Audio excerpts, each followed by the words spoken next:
Hello everybody and welcome back. Yes, I know, it's two videos in one day today. No, nothing's wrong. It's just that I don't really have time during the weekdays. So most of the times I'm trying to do as many videos as I can during the weekend. So we got information yesterday and today about the British destroyer line. Now, I waited until today because that's when all the information was going to come out to talk about them. At first glance, the British destroyer line looks very, very interesting. And there's a sort of the later tiers, 8, 9, and 10, have a very interesting role, I must say. But we'll sort of go tier by tier. First up, tier 2. The tier 2 British destroyer, well, what can you say? 6 kilometer torpedoes. I know the torpedoes are not like the best torpedoes, but really at tier 2, not every destroyer has like super amazing torpedoes, so that's okay. She's got nice concealment, right? 5.4 without anything. If you throw in concealment expert, throw in camo paint, you can get that number down to like 4.7 or something like that. So the tier 2 destroyer has pretty phenomenal detectability, and combined with 6 kilometer torpedoes, you've got a pretty good torpedo boat right here. It's got some guns, 3 single 102mm guns, but you know, it's tier 2 destroyer. If you have the torpedoes, might as well use the torpedoes, because really, I mean, the British destroyer sort of flavor, I guess, doesn't appear until a bit later. For now, it's got some usable guns, mostly probably going to be a torpedo boat. Speed is okay, 32 knots at tier 2 is an alright speed. And as you can tell from the consumables, it's just very standard, a smoke, a speed boost, very, very standard stuff. Alright, moving on to tier 3, and you have the Valkyrie. And the Valkyrie, I think, is... it's an improvement in some arenas over the previous destroyer. Definitely better gun arcs, because the layout of the guns is better. You have 4 of them now, so probably going to be a nice hybrid gunboat torpedo boat. The torpedoes, they're the same as the previous ship, but the reload's nice and fast at 41 seconds. Range 6 kilometers is still sufficient to have some stealth torpedo distance, although it's not as good as the tier 2. Your surface detectability, when you factor in skills and camo, is going to be about 5.5, and you know the tier 2 is at 4.7, so it's a little bit worse there. But you know, you do, like I said, have better guns in better arcs and better placements. So all in all, I do think the tier 3 is going to be a pretty capable destroyer, especially down the lower tier battles. In terms of the consumables available for tier 3, still very, very standard destroyer consumables. You have a damage control, a smoke, and an engine boost. The British destroyer do not seem to get any sort of peculiar flavor, except for single launch torpedoes, until you get to the tier, I think it was 6, and then you start to see the UK destroyers start having their own kind of flavor. But all in all, yeah, I mean, the tier 3, very, very standard. Again, you know, speed is okay, turning circle radius is okay, like rudder shift is okay, pretty fast. So, you know, I think very, very, very nicely balanced destroyer all around. Tier 4. Okay, so tier 4, same number of guns. It looks like something that's very similar in terms of the gun layout. You have an extra torpedo now, so you can have 6 torpedoes instead of only 4 every time you fire a salvo. Remember, single fire, so you can fire only 1 at a time and spread it out a little bit, whatever your choice is. Torpedo damage is still the same, but reload slows down, right? Now it's 62 seconds to reload your tubes. So yeah, and not only that, but if you take a look at the guns as well, you go up from 102mm guns to 120mm guns. Velocity drops off a little bit, but we're not exactly sure how that's going to affect the guns in game. After all, the 120s is probably going to have a heavier shell, so that drop off may be not as substantial. But here again, you know, take a look at everything else. Surface detectability still pretty okay, you know, 6.3 kilometers. Again, factor in camo paint, factor in things, and you're looking at 5.5. So again, with 6 kilometer torps, you've got a little bit of that stealth torping window. And yeah, not much to be said for the ship. Again, looks like it's going to be reasonably well balanced in terms of a destroyer down at tier 4, capable of being a hybrid gunboat, torpedo boat, and also the consumables very, very, very standard: damage control, a smoke, and engine boost. No peculiar flavor, right? Like I said, the British destroyers in the early tiers, you know, the first one you have a torpedo boat, next you kind of get these nice hybrids, and I would say up to about tier 4, the British destroyers look like they're pretty good. Then you move up to tier 5, and the tier 5 destroyer, oh, I'm gonna say it looks quite average at first glance. You still have four single 120 millimeter guns. You've got a pretty good fire chance, 8% fire chance. HE shell damage 1700 isn't all that poor. Your velocity goes up a little bit, so maybe better arcs with your guns. So this one might be a little bit more gunboat with usable torpedoes. The torpedoes are, like I said, usable, but they're not great, right? You've got quad launchers now, which is nice, so that's more torpedo firepower. But range is only 6 kilometers, and your detectability is right on that border. So, yeah, this is going to be a little bit more tricky to play, I think, if you want to be a torpedo ship. More probably using your torpedoes as you're kiting away, and, hoping to hit enemies that are advancing towards you. I think that'd be more a thing. Still not really fast. Like, I don't find any of the British destroyers at the lower tiers, even at the higher tiers, to be the fastest in the class. They're all just sort of okay speed-wise. But yeah, surface detectability on this one is not all that amazing. 6.8, factor in everything, like I said, your 6 kilometer torpedoes, you're sort of on that borderline of being able to fire your torpedoes from stealth. Still, consumables, very, very standard damage control, smoke generator, and speed boost. Still no unique flavor, and I think this is the first one that's very meh. Everything up until here, 2, 3, and 4, they're all pretty good, I would say. They all have their own strengths, but 5 is meh. Tier 6 is where we get the first sort of hint where the British line might be heading. Although 6 is definitely not, I would say, the epitome of that. That epitome ship comes at tier like sort of 9, 10. But at 6 we have the Icarus. Now take a look at the Icarus. You got 420 millimeter guns. You have pretty good fire chance on these guns, 8%. Shell velocity is still pretty good. She's got more torpedoes now, so 10 torpedoes in total. Range is still not very good, and considering that the surface detectability is 6.8, factor in skill, camo, again, you have the very borderline torpedo, but still 10 torpedoes is nice, especially since they are single fire torpedoes, right? But the first sort of new thing really comes from the fact that the tier 6 has a hydroacoustic surge. Now, her surface detectability of 5.9 something, it's almost like 6, combined with a hydro, allows her to begin a little bit of that destroyer hunting role, a more aggressive destroyer hunting role.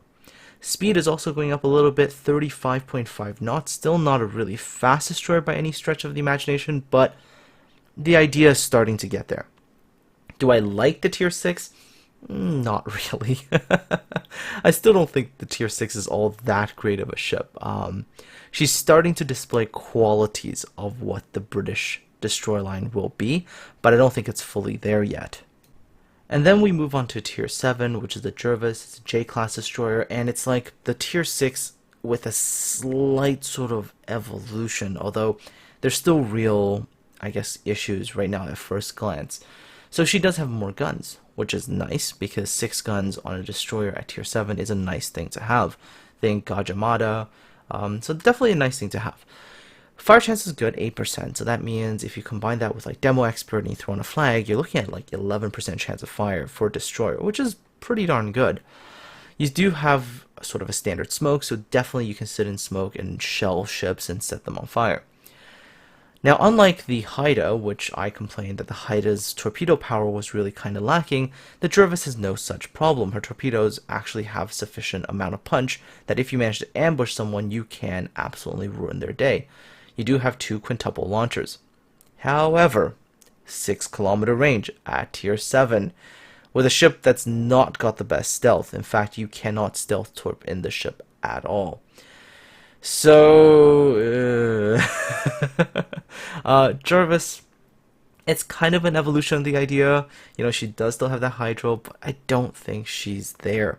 She needs something to allow her to excel in her role, which I think the British line seems to be heading that, towards the sort of destroyer hunter, like an expert destroyer hunter kind of ship class. And Jervis just isn't really there. It's nice that she has the extra gun, but I feel like this idea needs to evolve a little bit more before the ship can be considered any good. And the first time we really kind of see this become that good destroyer hunter is at tier 8. And that is the Lightning. Now, Lightning has 6 guns. She's got 9% chance of fire, right? She's got pretty solid HE damage at 1700. By the way, 9% chance of fire. Demo Expert plus Flag, you're looking at 12% chance of fire. So this ship can definitely burn some battleships as well. Her reload time, not all that amazing, 6 seconds. Turret Traverse is okay. Velocity of the shells is okay as well, right? The one sort of weakness is that slightly slower rate of fire. But you finally have, again, usable torpedoes. 8-kilometer range on the torpedoes. Quadruple launchers, they reload reasonably quickly. Again, they are the single fire or spread out, depending on what you want. But the big thing is now your surface detectability, because you have access to concealment module, drops down to about 5.5. That, combined with the fact that now you also have a slightly longer range hydroacoustic, means that here is the beginning of that anti-destroyer role that I think that the British destroyers are sort of aiming for. Still, at tier 8, the guns are just a little bit slow on the reload. Now, I would say Lightning is still a better sort of all-around destroyer, right? You have usable torpedo range, 8 kilometers. They do kind of okay damage. You got guns that are pretty good setting fires. And you have that really nice concealment. So, like, this ship I still think is nicely balanced, but that slow rate of fire, if an enemy destroyer knows how to use their guns properly, even IGN ones, they can still hurt you, right? Because your rate of fire just isn't that crazy. It takes until the evolution of this design at tier 9 where we see the real terror that I think these higher tier British destroyers are going to be. So here we go. At tier 9, we have Jutland. And take a look at what Jutland is going to be equipped with. First of all, a lot of nice guns, right? These ships are going to have guns that are going to be very, very capable. Fast rate of fire, right? Currently, this one is listed with a reload time of 3.5 seconds. Very, very fast. Good fire chance. Good HE damage, right? This is very good gun performance as a whole. 10-kilometer torpedoes, so very, very good torpedoes as well, right? And then all of this combined with the fact that you still have that amazing 5.5-kilometer surface attack, and you have the hydroacoustic. Whoa. Like 9 and 10 is where the British destroyers, I believe, really start to shine. These things are going to pose a real problem for other destroyers. They're going to be super stealthy, and combined with the hydro and rapid fire guns, if you get caught by these things in the wrong place, you're going to be in for a world of pain. And, you know, they're not particularly fast destroyers. The last two I don't think are particularly fast. This one goes 34 knots. They're not super fast, but that stealth, hydro, rapid fire gun combination is going to be really, really scary. Now, once these ships have dealt with the destroyers on your team, their combination of quite a lot of shells, really good torpedo armament, they're going to pose problems against other surface ships as well. Remember, these British destroyers have pretty good fire chance as well. And finally, at tier 10, we have the pinnacle of what I think they wanted the Royal Navy destroyers to be, which is the Daring. A fantastic combination of lots of shells, really rapid fire, 2.5 second reload, just incredible. Along with, because remember, that's 2.5 seconds without counting in any of the modules, right? That's a lot of DACA for one little destroyer.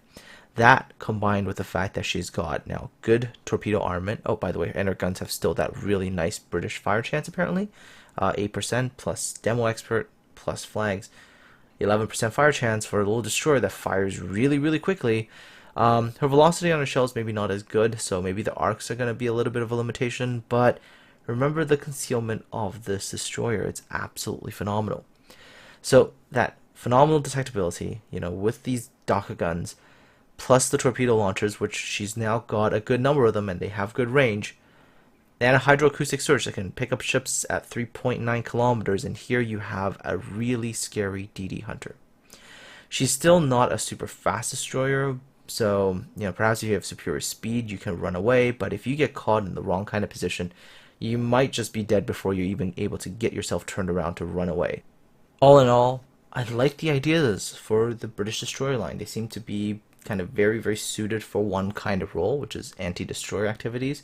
Although I would like to see that if that's the direction they want to go, to maybe reduce the effectiveness of the torpedoes a little bit, right? Like if you want them to be destroyer hunters, they really don't need 10-kilometer torpedoes, which along with that stealth makes them, I think, a little bit too effective against surface ships. Perhaps for the later two tiers, nerf the torpedo range down a little bit, right? Give them still that fantastic gun, fantastic concealment, and that ability to go mess with enemy destroyers, but make them so that their torpedoes are not like 10-kilometer range, right? So I would say maybe 7.5 kilometers for the torpedoes would be a nice sort of range for these ships, right? Something that they can still be effective at, but it's just not like crazy range. Something that suits their role as a close range, more closer range knife fighter with the really nice guns, but just not something that can do everything and still have that phenomenal detectability. Anyways, now that you've seen the British destroyers from tiers 2 to 10, what do you think? Do you think the ships excite you? Are you ready for something like this? And are there any changes you might suggest after having seen them? Well, let me know about those in the comment section below. Aside from all that, folks, have yourselves a very nice weekend. And I'll talk to you all sometime later next week when I'm finished work again. Work is just kind of killing me these days. Anyways, folks, have yourselves a good one.